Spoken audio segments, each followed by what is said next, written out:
இருட்டில் கார்டனில் ககன் உட்காந்துட்ருக்காரு. அப்போ பின்னாடியே வந்துட்டு கட்டிப்பிடிச்ச ஆண்டி, உங்கள் பையனும் நீங்களும் பேசிட்டு இருந்தது கேட்டால் உண்மையிலேயே ரொம்ப நல்ல மனசு. உங்கள் பையனை ரொம்ப நல்லா வளர்த்துருக்கீங்க. அம்மாவையே இவ்வளோ நல்லா பார்த்துக்கிறாரு. அம்மாக்காக என்ன வேணால் செய்கிறாரு. அதே மாதிரி தான் பொண்டாட்டியும் பார்த்துப்பாரு. உண்மையிலேயே அதிர்ஷ்டசாலி. அந்த பொண்ணுன்னு சந்தோஷமாக இது பண்ணின்னு இதுக்கு உங்களுக்கு பரிசு கொடுக்கணும்னு சொல்லிட்டு முத்தம் கொடுக்குறாங்க. பார்த்தா என்னடா இது ஒரு மாதிரியாக இருக்குதுன்னு சொல்லிட்டு யோசிக்கிறாங்க. பார்த்தா அது ககன் ஃபேஸு. லைட்டும் வந்துட்டு நான் 2 பேரும் கத்திடுறாங்க. நீங்கள் வாயை திறக்க மாட்டேங்களான்னு சொல்லி கேட்க, நீ எதுக்கு வந்துட்டு என்கிட்ட பேசுங்கன்னு சொல்லிட்டு ககன் இது பண்ணுறாரு.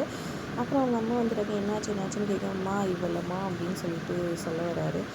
ஒன்றும் இல்லை ஆண்டி, ஒன்றும் இல்லை, அவர் இங்கேயே உட்காந்துக்கிறேன்னு சொல்லிட்டாரு, நம்மளை உள்ளே போக சொல்லிட்டாரு, வாங்க அப்படின்னு சொல்லி இப்படி சொல்ல வேணான்னு கண்ணை காமிச்சிட்டு அங்கே பூமி அவங்க அம்மாவை கூட்டிகிட்டு போயிடுறாங்க ஒரு பக்கம். இன்னொரு பக்கம் இங்கே பார்த்தீங்கன்னா இவங்க வந்துட்டு செரி வந்துட்டு அவங்க அண்ணனை நடுவில் வந்துட்டு காரில் போயிட்டு இருக்கும்போது வந்து தடுத்து நிறுத்தி நன்றி சொல்கிறாரு. பின்னாடியே அவங்க அப்பா வந்ததை பார்த்தவங்க செம்ம காண்டாயிடுறாரு ககன். உடனே வந்துட்டு அவங்க அப்பா மாதிரியே அந்த மாதிரியும் மாறி செடியே பேசி காமிக்கிறாரு. அப்போ வந்துட்டு கண்டிப்பாக நீ குடும்பத்தை சேர்த்து விட்ட தங்கச்சிங்காக இவ்வளோ தூரம் பண்ண அப்படின்ற மாதிரி சொல்லி அவங்க அப்பா பேசுகிற மாதிரி செடி பேச, அதுக்கெல்லாம் வாய்ப்பே இல்லை, என்றைக்குமே இந்த குடும்பம் சேராது, அதுவும் நான் சேர்த்து வைக்க மாட்டேன்னு சொல்லிட்டு ககன் சொல்லிடுறாரு. இதனால செடி ரொம்பவே அப்செட் ஆகிடுறாரு.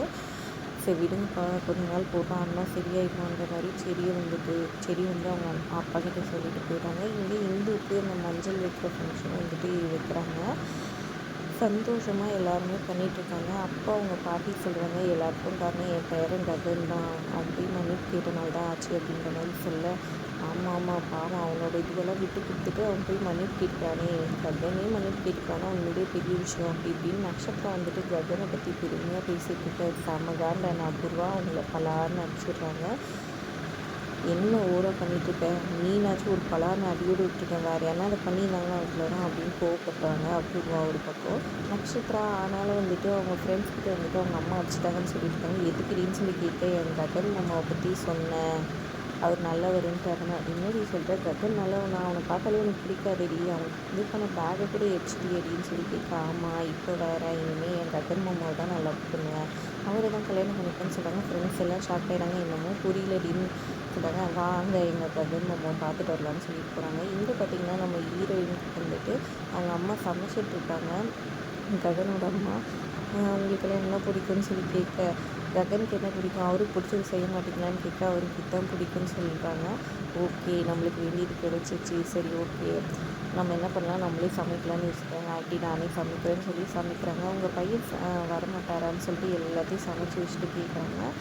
இல்லைம்மா ஒரு நாளைக்கு வருவான், இல்லை நான் ஆர்டர் பண்ணிப்பான்னு சொல்கிறாங்க. நான் எடுத்துகிட்டு போகிறேன்னு சொல்லிட்டு டிஃபன் பாக்ஸ் ஃபுல்லாக போட்டு எடுத்துக்கிட்டு கிளம்புறாங்க.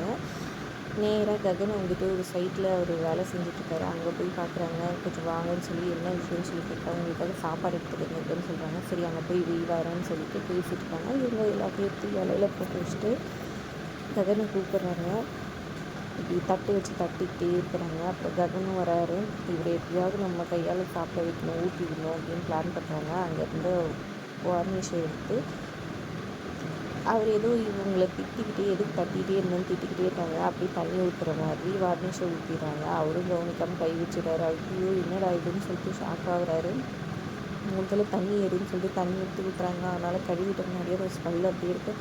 நான் எப்படி சாப்பிட்றதுன்னு கேட்க, நானே ஊட்டிடுறேன் அப்படின்ட்டு அவங்க பிளானை சக்ஸஸ் பண்ணிக்கிறாங்க நம்மளோட ஹீரோயின் பூமி. அப்புறம் உட்கார வச்சு இவங்களே ஊட்டி விடுறாங்க. அப்படியே வெட்டப்பட்டுக்கிட்டே சந்தோஷமாக. அந்த நேரம்னு பார்த்து நட்சத்திரம் வராங்க. நட்சத்திராவை பார்த்தோன்னா விவேதிக்கு இங்கே வரான்ட்டு எடுக்கிற ஷாக்காக வராங்க. அப்புறம் நட்சத்திரம் வந்தோடனே, என்னம்மா சாப்பிட்டீங்களா, நானே ஊட்டி விட்டேன், அதுக்கு எல்லாமே நாங்கள் இருக்கோம், உங்கள் வேலையை பாரு அப்படின்ற மாதிரி சொல்லியிருக்காங்க பூமி. நீ எதுக்கு இங்கே வந்தான்னு சொல்லி கேட்க, நான் ககன் மாமாவை பார்க்க, என்னது மாமாவா, வந்தாலே சண்டை போட்டுருங்க, இப்போ எதுக்காக வந்துட்டு இவரை பார்க்க வந்துட்டேன், கோட் வாங்கிட்டு வரேன்னு சொன்னால அதுக்காக தான் வந்திருக்கேன். சரி கோட் வாங்கிட்டு வந்துருக்கேன், இல்லை அதுக்காக அளவு எடுத்து தான் வந்திருக்கேன்னு சொல்கிறாங்க.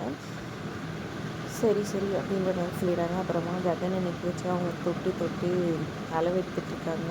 இடுப்பு எடுக்கிறாங்க, கை எடுக்கிறாங்க, கால் எடுக்கிறாங்க. இதெல்லாம் வந்து எடுத்துகிட்ருக்கேன்னு பூமி அப்படியே பொசசிவில் கேட்டுட்ருக்காங்க. எல்லாம் எடுத்துட்டேன், உனக்கு என்ன, நீ அமைதியாக இருன்னு சொல்லிடுறாங்க. அப்படி எல்லாத்தையும் அளவு எடுத்துகிட்ருக்காங்க. செம கடுப்பாயிட்டு இருக்காங்க பூமி ஒரு பக்கம். சரி அதான் எடுத்துகிட்டு கிளம்பு அப்படின்ட்டு ககன் சொல்லி அனுப்பிச்சிடுறாங்க. ஸோ என்ன பாட்டுக்கு எல்லாத்தையும் தொட்டு தொட்டு எடுத்துகிட்டு இருக்கேன், நீங்களும் கம்முன்னு இருக்கீங்க, போய் டெய்லர் கூப்பிடணும்னு சொல்லாமல் உங்கள் இஷ்டத்துக்கு நீங்கள் இது பண்ணிட்டு இருக்கீங்க, இதெல்லாம் கொஞ்சம் கூட சரியில்லை, இன்னொரு வாட்டி வந்தால் அவ்வளோதான் அப்படின்னு சொல்லிட்டு கோவமாக ஊட்டி விட்டுட்டு இருக்காங்க. இவ என்ன இவ்வளோ கோவப்படுறாளேன்னு கவனம் பார்த்துட்டு இருக்காங்க. அதோட எபிசோட் முடியுது. தேங்க்ஸ் ஃபார் வாட்சிங்.